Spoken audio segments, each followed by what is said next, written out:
So I'm Noel Weiss. I'm currently a professor in the Department of Epidemiology. I've been at the School of Public Health and Community Medicine here at the University of Washington since 1973. I was an undergraduate at UCLA and got a medical degree at Stanford University. And after 1 year of what we then called an internship, I attended the Harvard School of Public Health for 3 years, and I got a doctoral degree in public health. I had already committed myself, this was the Vietnam era, I had already committed myself to 2 years with the Public Health Service, in which I served following my time at Harvard. I was in Rockville, Maryland, working at the National Center for Health Statistics. During that first year, I had contacted my advisor at Harvard and asked him if he could look into positions, faculty positions in the West Coast in schools of public health. I thought I was interested in epidemiology in an academic setting. He contacted several, including people at the University of Washington, and there was no particular opening, no particular interest. And I kind of crossed it off my list. Well, at the beginning of my second year at the National Center for Health Statistics, there was a new arrival in the center, a man named Ed Perrin. He was taking up his position as deputy director of the center for a year, after which he was going to assume the responsibility of director. Ed Perrin was previously in the School of Public Health at the University of Washington in biostatistics. I got to know him a little bit, and he asked me, well, had you considered going to the School of Public Health in Washington? And I told him my story, that didn't look promising, and he said, well, let me look into that for you. And he basically resuscitated it, and after a while I was contacted by the chairman, the Russ Alexander, and one thing led to another, and I ultimately made a visit in December of 1972, and soon thereafter accepted a job. Parenthetically, the work I had done up to that point was all in the epidemiology of cardiovascular disease, and when I came to interview, I was interviewing with people in cardiology and biostatisticians who were doing that sort of work. I thought I was going to continue doing work in cardiovascular disease. When several months later, Russ Alexander told me, well, the money that was supposed to be available for that work didn't materialize. He said, however, we did get a contract to set up a population-based cancer registry. What do you think? Could you do that? And I said, oh, sure, I can do that. I figured I was, at that point, undifferentiated enough I could switch, and as a result, I've done cancer epidemiology for the last many years. Russ Alexander was a very, on the surface, he was kind of rumpled, and sometimes in his speech he gave you the impression of being a little bit rumpled. He wouldn't say things necessarily in this straightforward, orderly way. He had a mixed background of Britain and in America, and he had an accent somewhere, a mid-Atlantic accent. Once you got past the surface, you realized that Russ was a very special person. He was particularly valuable for somebody like me, a new faculty member just getting started, because he had a tremendous sense of giving you your head. If I were a horse, giving me my head. I could pursue things that I wanted. He didn't. He made sure not to kind of overcommit me to things, administrative things. And then, most tellingly, after a couple of years, when it was clear that he was going to be stepping down as chair and actually leaving the department to go to the University of Arizona, he actually wrote down, kind of for his successor, that somehow that I shouldn't be burdened with administrative matters. By that time, I had already had a Research Career Development Award, which freed up a lot of my time, and Russ wanted to put down for the record that time, research time, should be respected. I was very grateful, more in retrospect. At the time, I didn't quite appreciate it because I hadn't myself been an administrator yet, but in retrospect, I'm very grateful for his efforts. Subsequently, I got to know Russ a bit through other people, especially when he joined the Seattle-King County Health Department. And some of the people with whom I worked also worked with Russ, and they could never say anything but the highest praise for him. He was just a great person to work with. Scientifically, he could be counted on to think through things. And then personally, again, he just was a great supporter of the people who were working under him. I guess I could say at this point, there are a lot of reasons that the University of Washington School of Public Health and Community Medicine has thrived, and in particular the Department of Epidemiology has thrived, but one of the main reasons was the key leadership positions and who was in those positions at the start of the school. Russ Alexander in epidemiology, Donovan Thompson, who was his counterpart in biostatistics, at least when I arrived in 1973. These two people were not empire builders. They weren't self-aggrandizing. Their goal was to have the best department that there could be, and they knew that the best way to let that happen was to let the more junior faculty develop as best they could.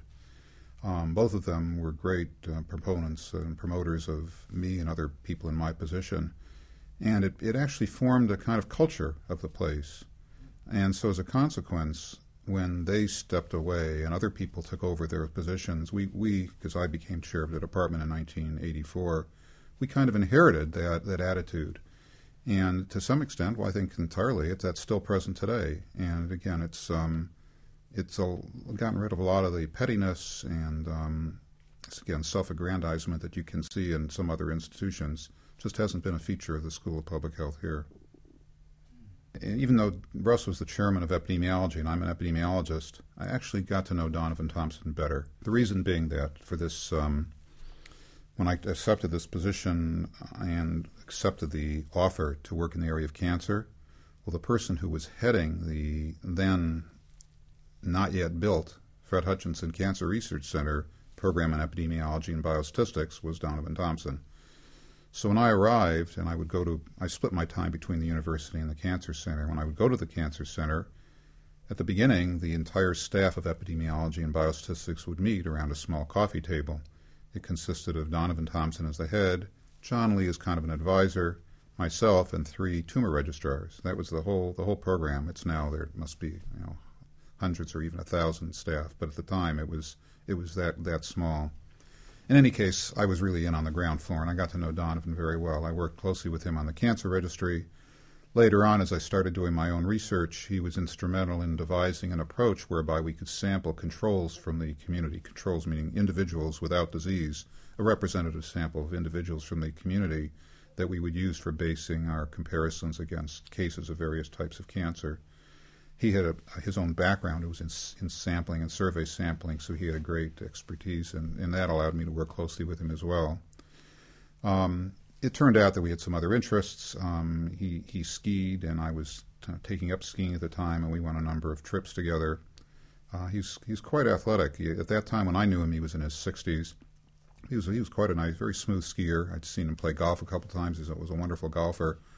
And Donovan, of course, he had, well, not of course, but he had his own share of wonderful stories to tell. Again, this kind of outgoing, friendly personality that everybody viewed him as the father, as our father, professional father. There was no, at that time, in his department, I don't think there was anybody within 20 years of Donovan's age. And so he really did stand out as a generation ahead of us. And again, just like I was saying about Russ Alexander, his sole goal was to benefit the department. The credit for himself was irrelevant, and we all knew that.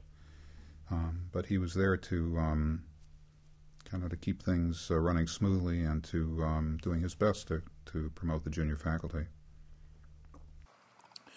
Noel, I wonder whether you would please address the question of how the school changed from the time you came and how your department changed.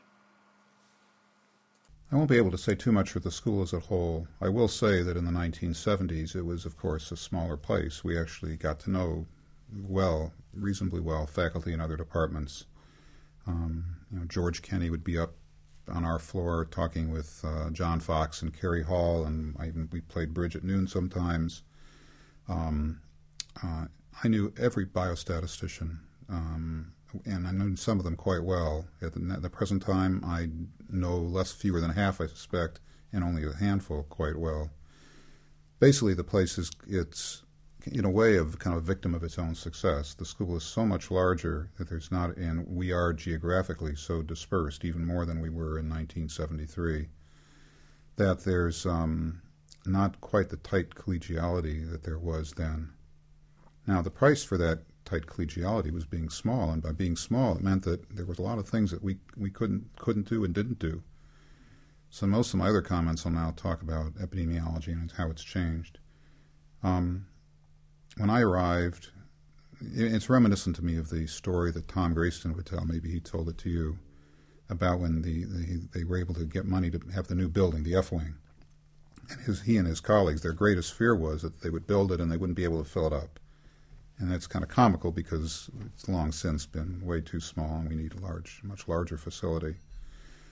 Our department in epidemiology, I think when I arrived, we had eight people. Apart from John Lee, I was the only other person who was studying other things other than infectious diseases. At the present time, the number of infectious disease epidemiologists has grown, but of course the faculty in other areas who were doing work in other areas of epidemiology is much, much, much larger. And so and the student body is commensurately larger as well. We have a larger doctoral program. We have a much, much larger master's program with many clinicians now in our classes receiving master's degrees and some doctoral degrees. The place, in a way, is unrecognizable. The teaching program is expanded to cover, it does now a better job in teaching epidemiologic methods, but also it covers a variety of areas, subject areas, that we simply didn't have the faculty to cover back in the 1970s. So it's larger, a little less, cozy, but for the purposes of the students and in terms of the overall output of the Department of Epidemiology, it's far greater now than it was. To some extent, this mirrors what's going on and what has gone on in epidemiology around the country and indeed around the world. The epidemiology, even though you can trace its roots back 150 years or more, really didn't catch on in a way in the United States until the second half of the 20th century. And I and people in my kind of generation were kind of in the, you can't say forerunners of the current ways in which we do things. It's not like there's any sharp delineation of the kind of the modern versus the pre-modern, but there was a big change from, let's say, 1950 to when I got my training in the late 1960s, and there have been continual changes since then, but they've been of smaller degree. And basically, I arrived at a time when most of our department was in kind of the pre-modern state of epidemiology and was able to see it develop over the years, partly because we would train a large number of capable people, and a lot of them stayed on and became faculty members, and then we brought in other capable people from outside as well. And again, most of that growth in areas, a variety of areas, not only infectious disease, but genetics, injury, cardiovascular disease, a wide variety of areas, and the largest area of all, cancer, joint with the Hutchinson Center, where we've developed arguably the world's strongest cancer epidemiology program. For more than 30 years, the School of Public Health and the Fred Hutchinson Cancer Center have had a special relationship. You've been in an ideal position to see that develop, and I'd like to ask you to please tell us about that. The Hutchinson Center very early became what was called a comprehensive cancer center. In order to be labeled comprehensive, there had to be three components: a clinical component, a basic science component, and kind of an external public health, for lack of a better term, a public health component. Obviously, here at the University of Washington, we are well poised to fill all three roles: the clinical and the basic science through the medical school and their ties, and the third through the School of Public Health. The School of Public Health was created in 1970. The Hutchinson Center became a comprehensive cancer center, I believe, around 1973, about the time I came. So that the only place to look for this third essential component was the School of Public Health. Donovan Thompson got tapped to head that group, and it was his job to see it grow. They were able to get me. He applied for and received a contract to develop a population-based cancer registry to join what's now called the SEER program, and it's that program that paid a good portion of my salary when I first arrived. But he also was able to obtain funding. I'm not sure, but probably from the center itself, to hire some biostatisticians. And one of those early hires was a man named Ross Prentice, who has gone on to be the dominant figure in both administratively and scientifically at the Cancer Center for a number of years. The relationship was a very healthy one, I think, between the school and the Cancer Center. We at the university had very little ability to grow a cancer epidemiology program in terms of the constraints of space in particular. Also, there were some administrative constraints at the Cancer Center, at least in its early days, was a lot more flexible. But mostly it was space. It was a place for people to be, and not just to be, but to be together, because by having the epidemiologists and biostatisticians together, there was a kind of synergy that took place at the Cancer Center that would not have been possible had these people been split up in different locations around town. So that was one key element that benefited the Department of Epidemiology. But what benefited the Cancer Center was its ability to attract epidemiologists and biostatisticians of a high caliber, because those people would usually want an academic appointment. So we had the university appointment for those people. On top of that, we had these wonderful students in both epidemiology and biostatistics, and occasionally in another department. And these students then could be working on some of the research and developing some of their own research. And the very best of them ultimately proved to be a kind of a source of future faculty. One of the first epidemiologists hired at the Cancer Center, I was the first. David Thomas came 2 years later. He came to continue running the registry when I got my Career Development Award and was no longer able to do that. And I believe the third epidemiologist was a woman named Janet Daling. She was a graduate of our program. She'd worked for the state health department for quite a while. But Janet was a very imaginative epidemiologist and not shy about growth and development of a program. And so one thing led to another, and all of a sudden it wasn't just Janet Daling, but then there were other people working alongside her who were becoming faculty members. The Cancer Center and the university both had no reservations about growth of faculty, especially if they were capable faculty. They did not worry about the fact that these people didn't necessarily have a state-mandated position behind them. They were willing to let people be entrepreneurial and kind of hope for the best. And for quite a long time, several decades, it turned out to be the best. There was plenty of federal funding available for good projects. And with the help of that funding, the university/Cancer Center faculties could grow and thrive. Noel, please tell us, if you would, what you consider to be some of the significant achievements that were accomplished by the Department of Epidemiology. Well, I was thinking about this last night as preparation for this. What kind of accomplishments have there been anyway? I spend a lot of time in the teaching program, and I take a lot of pride in just training a lot of students, and that don't want to lose track of that we have trained a number of really great students. But let me speak specifically to some of the research accomplishments. I remember when I first, I was only here a few years. It was the late 1970s, and Palmer Beasley was visiting. He'd been working in Taiwan, and he gave a talk in a location I had never been before and never been to since. It was the auditorium of what we then called the Childhood Disease and Mental Retardation Center. I don't think you can use those words anymore for this entity, so that's called something else now. And he gave this talk on hepatitis B infection and liver cancer. And I remember coming away from that talk thinking to myself, wow, this is really impressive. Basically, it was the first study that documented unequivocally the temporal sequence of hepatitis infection leading to a gigantically increased risk of liver cancer. This research ultimately won Palmer numerous awards, and his fame is largely due to this excellent work.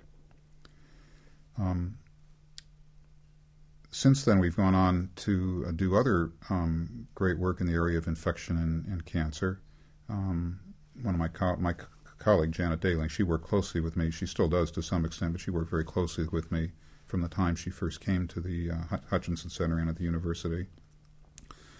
She and I did work documenting the pattern of what was really rare disease, anal cancer, but documenting the tendency for this disease, when it occurs at all, to occur in gay men. And this is before anybody knew about papillomaviruses, but it was observations such as those that Janet made that fueled the search for infectious agents that could be responsible for anal cancer and cervical cancer and others, which in a way leads to yet another faculty member's work, Laura Kautsky, who's been instrumental in the evaluation of papillomavirus immunization, HPV immunization, and the effectiveness of vaccines, which are now going to be used by women or girls around the world. So this work of infection and cancer with Palmer, Janet Daling, Laura Kautsky is quite alive and well.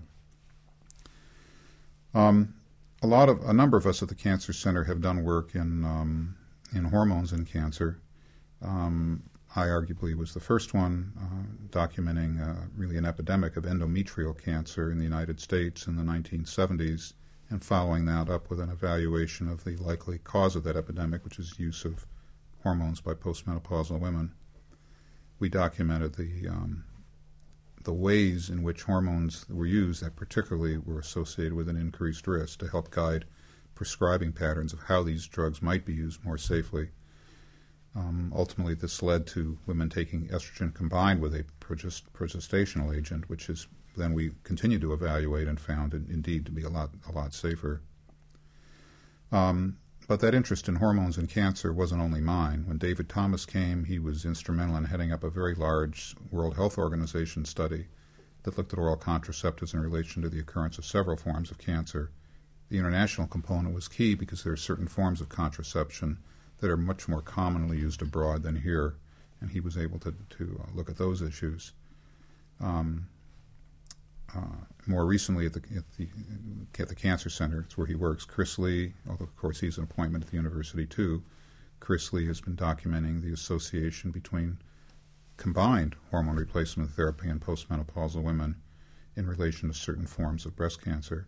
So the tradition of that research in hormones and cancer has continued as well. There are many other examples of some great research. Janet Daling, apart from the anal cancer studies, did work outside of cancer, and was instrumental in documenting some of the hazards associated with use of the Dalkon shield for women who used it in terms of subsequent reproductive problems. The list goes on and on. It's maybe even as noteworthy as anything else has been the work in the area of HIV in Africa. Some of our faculty, students, and alumni of our program collaboratively worked on a really impressive study in Nairobi in which women who were infected with HIV and who had given birth to a child were allowed themselves to be randomly assigned to either breastfeed their infants or not, to test the hypothesis that the breastfeeding could increase the risk of HIV in the offspring. There was little doubt that this could occur. The study was needed to document how often it occurred, as well as for the women who were not breastfeeding and therefore less likely to transmit HIV to their infection, to what extent was their infant being harmed in other ways by not breastfeeding. A study basically that could weigh all the pros and cons in a single study. It's a tremendous piece of work, and these individuals, we all owe them a great debt to give us solid information with which we can advise women who are HIV positive and yet have given birth. Your mentioning Africa leads me to my next question. The most significant recent development in the School of Public Health is the establishment of a Department of Global Health. What is your experience in this field? Yeah, it's in a way it's a little unlikely that I have been involved in a number of international studies. Well, the reason it's unlikely is that my research has been on cancer in postmenopausal women taking hormones, and then I have other interest in what's called clinical epidemiology, the studies of the predictors of outcomes of illness. But all this work is focused very much on U.S. and Western situations. But for me, one of the wonderful things about working in a school of public health is that you inevitably get exposed to all sorts of individuals. And so and some of these people have interests that are way outside my area and outside the United States for that matter. The first of these was we had one student who works at the Program for Appropriate Technology in Health, a woman named Vivian Sue. And she was doing a study in Harare, the capital of Zimbabwe. And her goal was to identify predictors of, among pregnant women, which ones were going to have problems at the end of pregnancy in terms of cephalopelvic disproportion, basically the head's too big for the outlet, as well as severe hemorrhage. Because she had, I think because she had taken some classes with me, and we didn't have any clear person in our department who could head such a committee, she asked me to head the committee, rounding out the committee with people with specific expertise in other areas that I would cover. She did the project in Harare, and coincidentally, I was even in Harare during part of the time she did it because I had been asked by Joan Kreis and others to give some lectures and do some teaching. I did some in both Zimbabwe and in Nairobi, Kenya. I mentioned Joan Kreis because that's what led me to the largest involvement I had in the international area. Joan is retired now, but she joined our faculty when I was chair sometime in the mid-1980s. She was very active in AIDS research. She wanted, however, to develop an AIDS teaching program, not just teaching, but a program whereby she could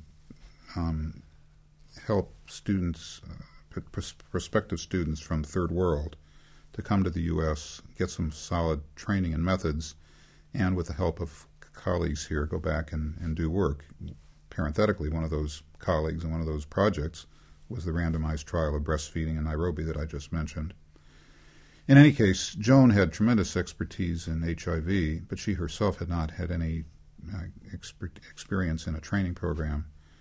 So when she applied for this grant from the Fogarty Center at NIH to develop a training program, she enrolled me as kind of a co-principal investigator, relying on my experience with the graduate program. I had been the graduate program advisor in our department from 1977 until 1984 when I became chair of the department.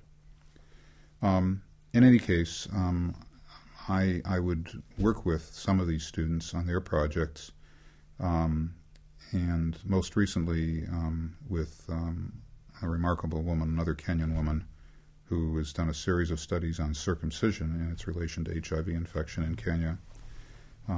So that's been my area. It's obviously been a small percentage of my time, but the time that I have spent in international work is, to me, I find it very enriching.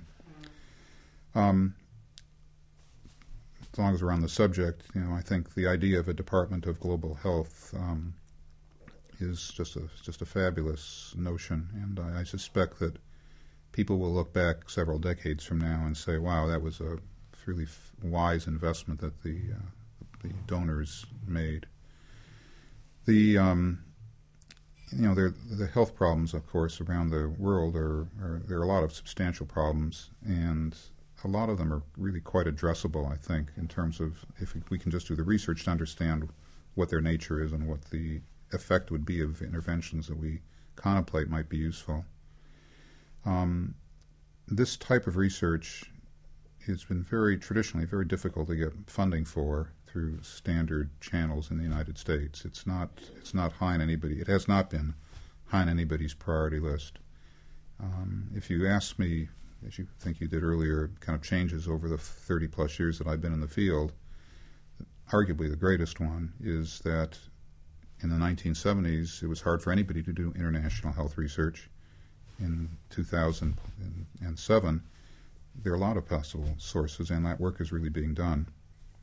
When I first joined the department, our name was epidemiology and international health, a testimony to the kind of work that Palmer Beasley and Russ Alexander and Jim Gale and Irv Emanuel had been doing in Taiwan, and their interest in doing more. Somewhere around, I don't know, in the late 1970s, we voted in the faculty to get rid of the international health because it seemed like it wasn't really describing us very well. And it was gone, and now we've been epidemiology ever since. And, well, I guess now with the Department of Global Health, we'll never want to put it back to add it to epidemiology, but in a way, a lot of the work we are doing is international health, finally, 30 and 40 years later.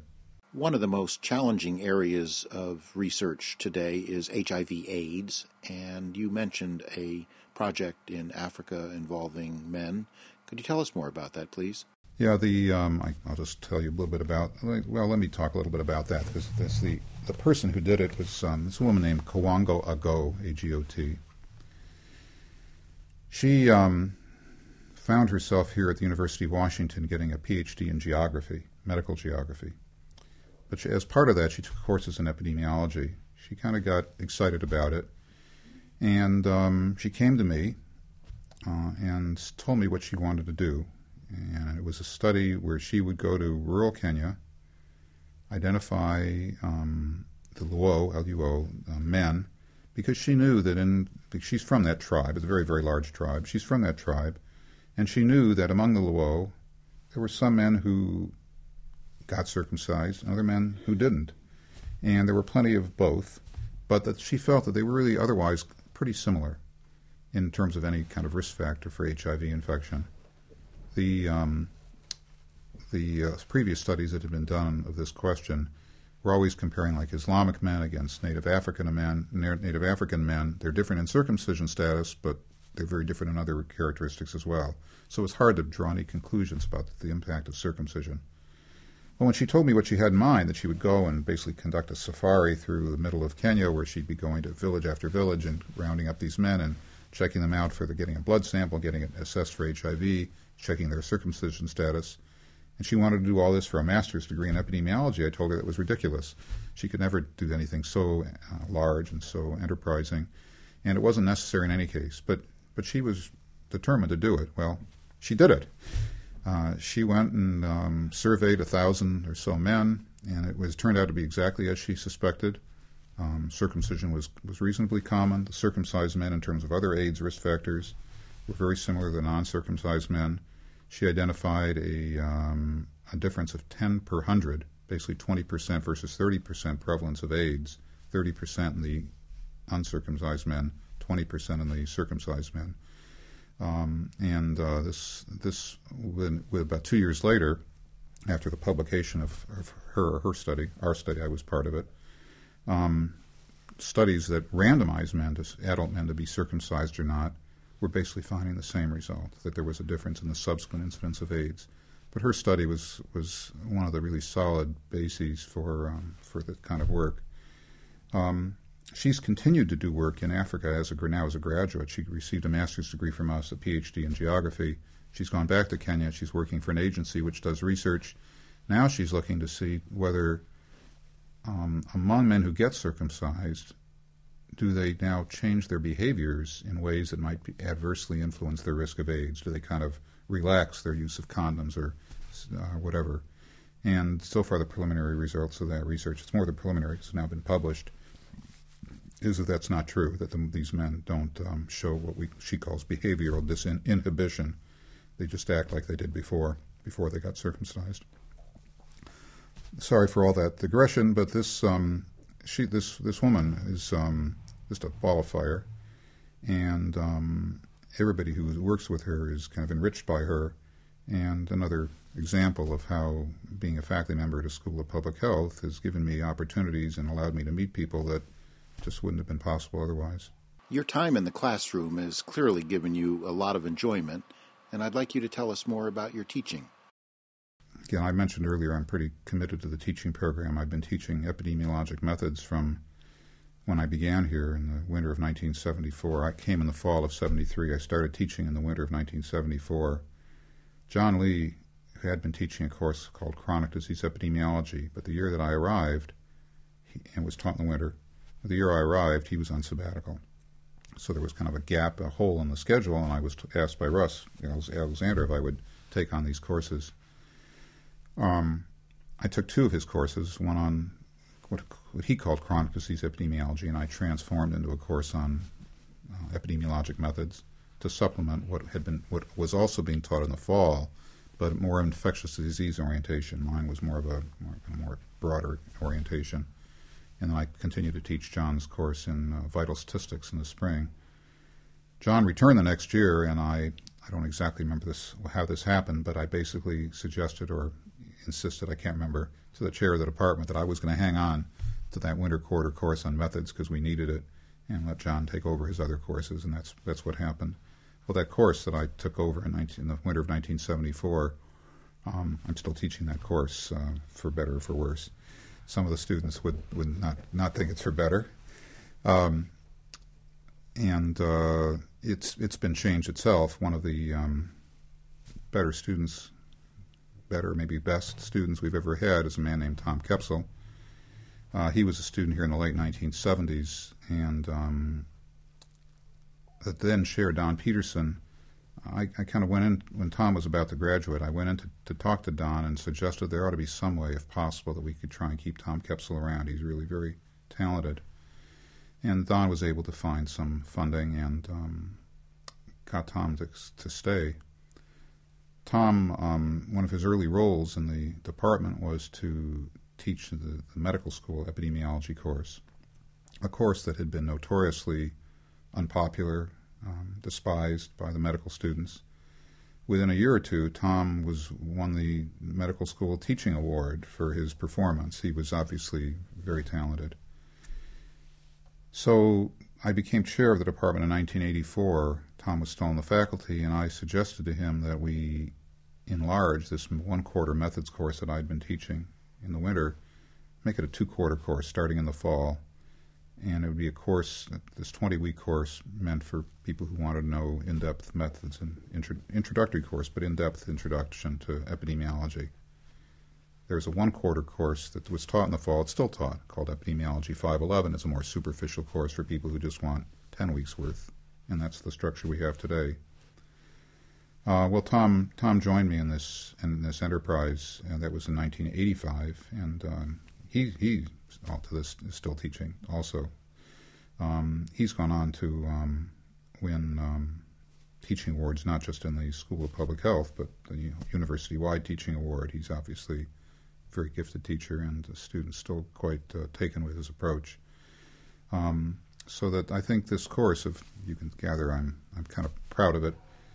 Proud to be part of it. Also proud to have been behind the genesis of the structure, and of getting Tom Kepsel in particular to take part.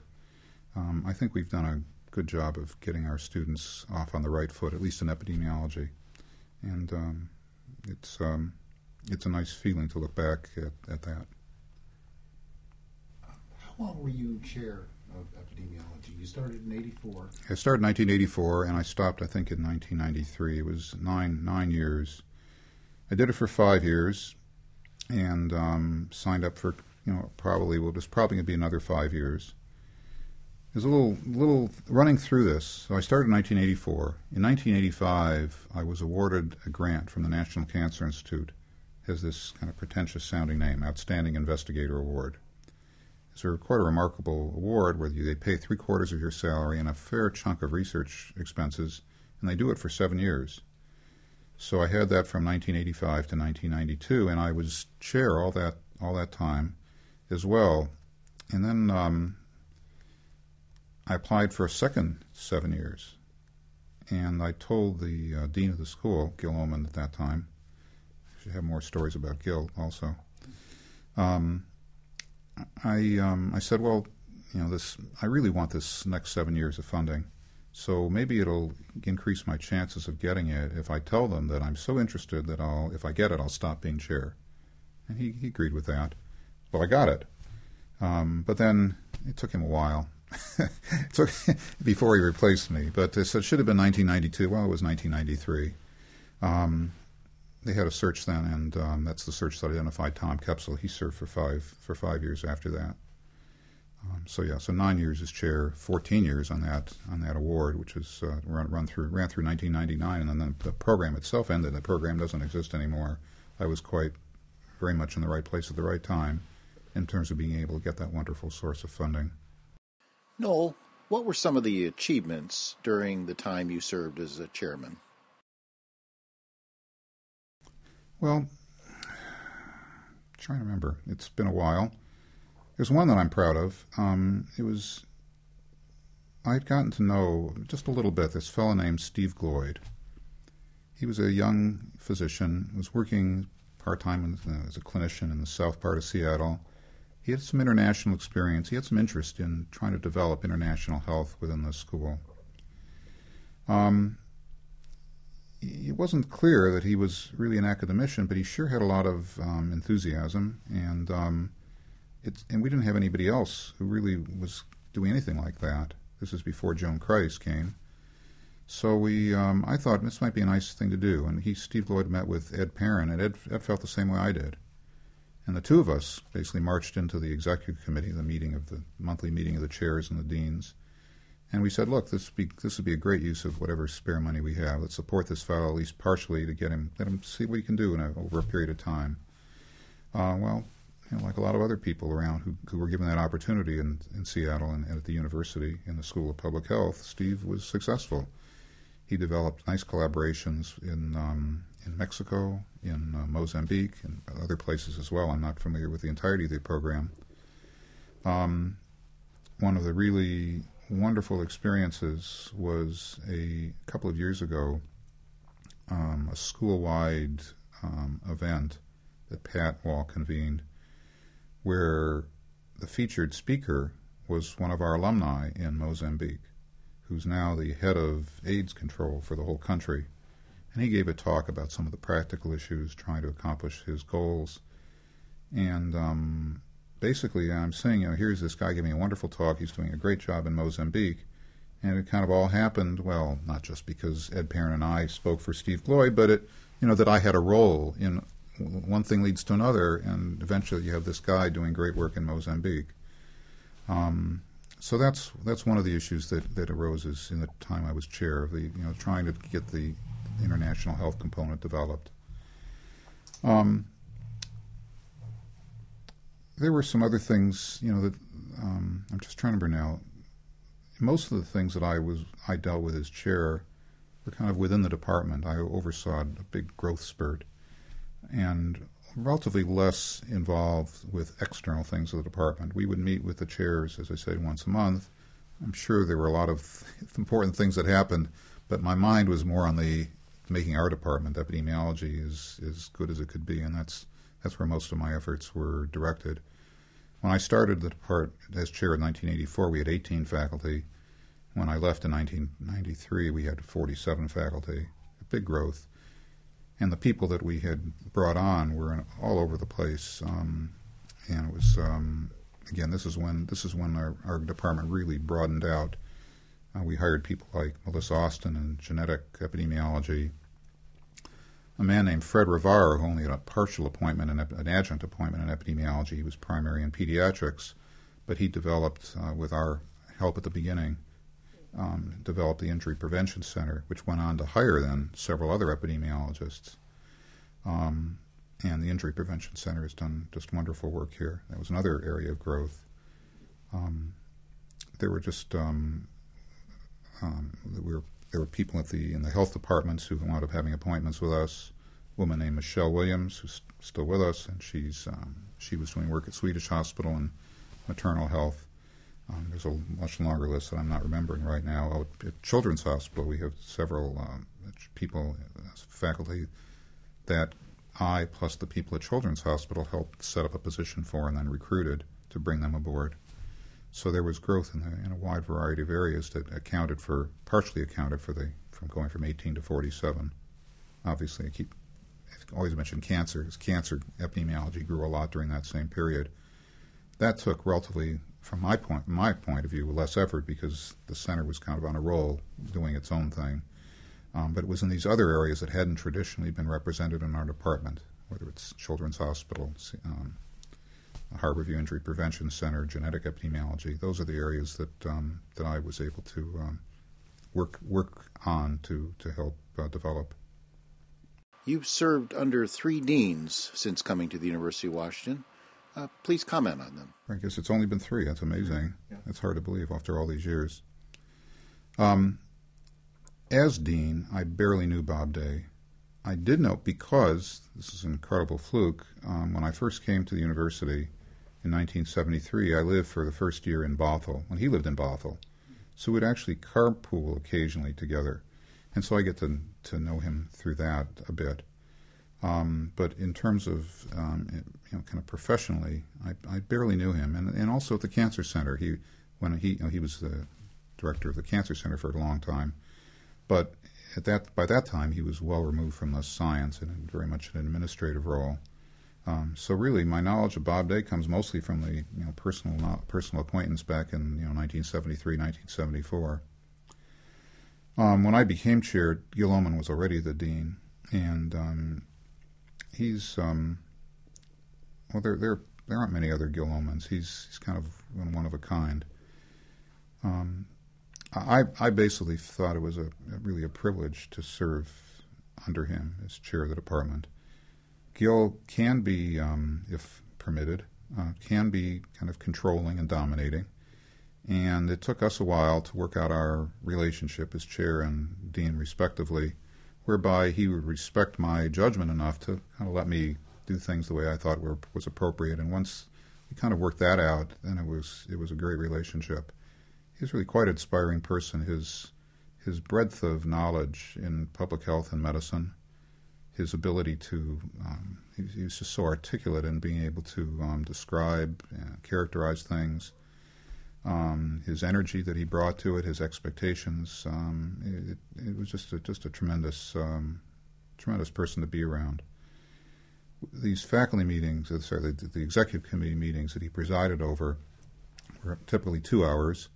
And I would guess that perhaps an hour and 15 minutes on average of each one was devoted to a monologue by Gil, where he would talk about this and that, or the national trends, international things, school things, university things. He knew everything. And the rest of us, were just kind of sitting and absorbing a lot of it and learning. The only problem with having Gil as a dean is that it made you wonder to yourself, well, how can I ever be a dean? I can't be like that. And for those of us who, once they stopped being chair of the department, were kind of inclined anyway to retreat into a life of just a professor, it made it all the easier because you knew that you couldn't do it his way.